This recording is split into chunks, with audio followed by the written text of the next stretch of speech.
Mu masegonda make gusa ibintu byahindutse akajagari. Urusaku rw'amasasu rwumvikanye, abantu bahunze ubuzima bwabo. Ese byari bimeze bite? Ese koko Trump yarari mu kaga? Muraho neza abakunzi ba Lengo TV, isoko y'amakuru agezweho, ibyamamare ndetse na entertainment. Uyu munsi tugiye kubagezaho inkuru ikomeje kuvugisha benshi ku isi yose, aho havuga igikorwa cyateye ubwoba benshi cyabereye mu ruhame. Byabereye mu gikorwa cyari cyitabiriwe n'abantu benshi.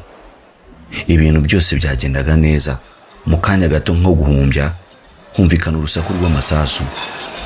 Abantu batangira guhunga, akavuyo kaba kenshi, buri wese ashaka ko ubuzima bwe burokoka. Abashinzwe umutekano bahise batabarira hafi, bahise binjira mu cyumba ahari Trump, bahise bakingira Trump, bagerageza guturisha imbaga y'abantu.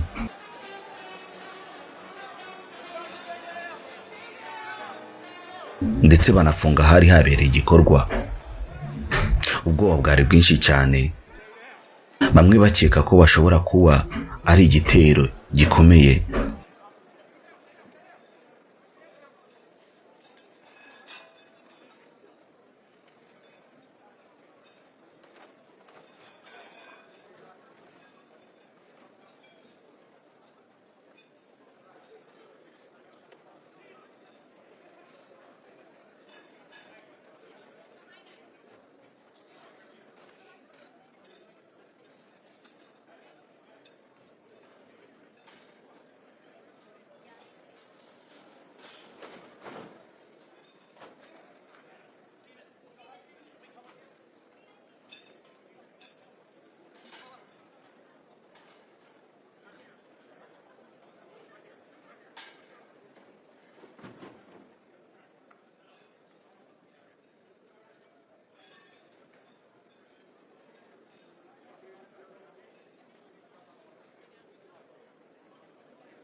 But incredibly acted upon by Secret Service and law enforcement, and this was an event dedicated to freedom of speech that was supposed to bring together members of both parties with members of the press, because the fact that they just unified, I saw a room that was just totally unified. It was in one way very beautiful, a very beautiful thing to see. A man charged a security checkpoint armed with multiple weapons, and he was taken down by some very brave members of Secret Service, and they acted very quickly and have just released, for purposes of transparency, clarity, I've ordered it to be put out. You probably have it by now, put out on Truth and put out on many other platforms.